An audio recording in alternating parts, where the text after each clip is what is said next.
बताएं। बिल्कुल। Good morning Neha, good morning Anil ji. देखिए, जो ट्रिगर्स हैं उसमें आज के लिए पहले तो यूएस डेलीगेशन जो है वो विजिट कर रहा है इंडिया। आज यूएस और इंडिया के बीच में जो बात थी वो डेलीगेशन यूएस का है, वो भारत आया हुआ है। 5 और 6 जून को ट्रेड डिटेल्स पे डिस्कशन होगी। आज रिकॉर्ड डेट है यूग्रो कैपिटल की, इनका राइट्स इशू जो है वो आज उसकी रिकॉर्ड डेट है। इसके अलावा आप बिजनेस अपडेट्स में देखें तो फोर्स मोटर वहाँ थोड़े से सेल्स डेटा इनके डोमेस्टिक और एक्सपोर्ट के रिलीज हुए थे। सेल्स वॉल्यूम जो है वो 24% बढ़ा है। इनफैक्ट एक्सपोर्ट थोड़ा घट के आया है। ऑन द फ्लिप साइड काफी सारी कंपनियों के एक्सपोर्ट डेटा अच्छे आए थे। न्यूज बेसिस पे डायमंड पावर इंफ्रा, इस पर आप नजर रखें। प्रमोटर अपनी ओएफएस के जरिए 5.98% हिस्सेदारी ऑफलोड कर रहे हैं। लगभग 3.25 करोड़ शेयर्स होंगे ये, और ये जो फ्लोर प्राइस रखा गया वो 12% करंट मौजूदा भाव से डिस्काउंट पे रखा गया। रिटेल के लिए 6 जून को खुल रहा है और आज ये नॉन रिटेल के लिए ऑफिस खुल रहा है। ग्लैंड फार्मा इनकी एक सब्सिडरी है जिसको फ्रांस के एक रेगुलेटर जो है ANSM, वहां से जांच के बाद रिपोर्ट आई है जिसमें 11 आपत्तियां देखी गई हैं। REC इन्होंने अनसिक्योर्ड बॉन्ड, सिक्योर्ड बॉन्ड और डिबेंचर्स के जरिए 1.5 लाख करोड़ जुटाने को मंजूरी दी है बोर्ड ने। मल्टीपल ट्रेंच में ये फंड रेज होगा। इसके अलावा हिंदुस्तान एरोनॉटिक्स HAL, कल एक खबर थी जिसके कारण थोड़ा वीक भी हुआ HAL की। HAL और GE इलेक्ट्रॉनिक्स के बीच में GE 414 इंजन्स की प्रोक्योरमेंट को लेके बातचीत आगे नहीं बढ़ रही है। इस पर अब HAL ने सफाई दी है कि ये फैक्चुअली इनकरेक्ट है और कंपनी LCA MK2 के इंजन में संबंध किसी और कंपनी से बात नहीं कर रही है। इसके अलावा बल्क और ब्लॉक डील में एक इंटरेस्टिंग जो फैक्ट था वो इंडिजिन में था।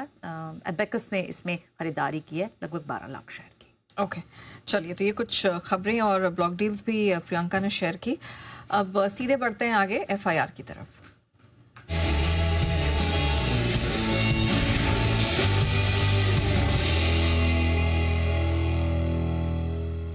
आशीष, मॉर्निंग। पहले टॉप रिपोर्ट्स के साथ शुरुआत करें। मॉर्निंग न्यास। सबसे पहले वेल्सपन लिविंग, इस स्टॉक के ऊपर आप खास नजर रखिएगा और रिपोर्ट आई है जेफरीज की तरफ से जहां पर कवरेज की शुरुआत की गई है। अब खरीदारी की राय के साथ 134 रुपए का भाव चल रहा है। इनकी तरफ से टारगेट है 185 रुपए का। अब ये कह रहे हैं कि काफी एक्सपांशन यहाँ पर कंपनी की तरफ से देखने को मिला है और अब ये पूरी तरीके से एक ब्रांडेड प्ले की तरह काम आ रहा है। और EPS CAGR जो एस्टिमेट लगाकर चल रहे हैं 18% का, तो बड़ी ग्रोथ है। वेल्सपन लिविंग पर रखिएगा आप खास नजर। इसके अलावा डॉक्टर रेड्डीज, इसमें भी एक्शन नजर आएगा। HSBC ने रेटिंग को अपग्रेड किया और टारगेट प्राइस 1235 रुपए से बढ़ाकर 1445 रुपए का टारगेट दिया है। ट्रेंड यहाँ पर भी फोकस रखना है। मॉर्गन स्टैनली मान रहे हैं कि इनका जो ज़ूडियो ब्यूटी सेगमेंट है ये काफी बढ़िया कर सकता है आगे जाके, और इसी के चलते ओवरवेट की रेटिंग दी है। 6359 रुपए का टारगेट दिया है। इंटरग्लोब एविएशन, लगातार अच्छी रिपोर्ट्स आती हैं।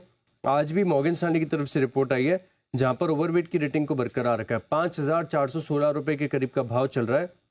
इनकी तरफ से टारगेट है 6502 रुपए का, और ये बता रहे कि बुकिंग और कैंसिलेशन के ट्रेंड्स हैं अब ये काफी फेवरेबल नजर आ रहे हैं। और साथ में अगर आप देखें तो जो इंटरनेशनल कैपेसिटी में लगातार विस्तार कर रहे हैं, इससे भी एक बड़ा बेनिफिट है। यूनाइटेड स्पिरिट्स, सिटी की तरफ से रिपोर्ट है, खरीदारी की राय दी है और कमेंट्री थोड़ी सी मिक्स नजर आ रही है। 1800 रुपए का टारगेट दिया। बता रहे कि आउटलुक नियर टर्म में थोड़ा सा चैलेंजिंग लग रहा है, लेकिन जो यूके का फ्री ट्रेड अग्रीमेंट हुआ है इससे कंपनी को लॉन्ग टर्म में फायदा होगा।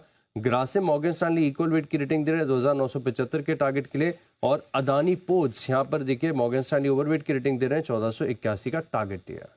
ये तो कुछ टॉप रिपोर्ट्स हो गई। और कौन कौन से स्टॉक सेक्टर्स हैं जहां पर ये फॉरेन ब्रोकरेजेस फोकस करें आशीष? बिल्कुल, ओबरॉय रियल्टी यहाँ पर रिपोर्ट आई है मॉर्गन स्टैनली की तरफ से, इक्वल वेट की रेटिंग दी है। कमेंट्री काफी बढ़िया, लेकिन टारगेट में दम नहीं है। 1777 के करीब का भाव चल रहा है और इनकी तरफ से टारगेट है 1700 रुपए का। और ये बता रहे कि जो प्री सोल्स ग्रोथ है 5% की बढ़त यहाँ पर देखने को मिल सकती है। FY26 में 5500 करोड़ का इनका एस्टिमेट है। इसके अलावा PB फिनटेक, यहाँ पर आप फोकस रखिएगा। सिटी की तरफ से अच्छी रिपोर्ट, खरीदारी की राय दी है। 1841 रुपए के करीब का भाव चल रहा है।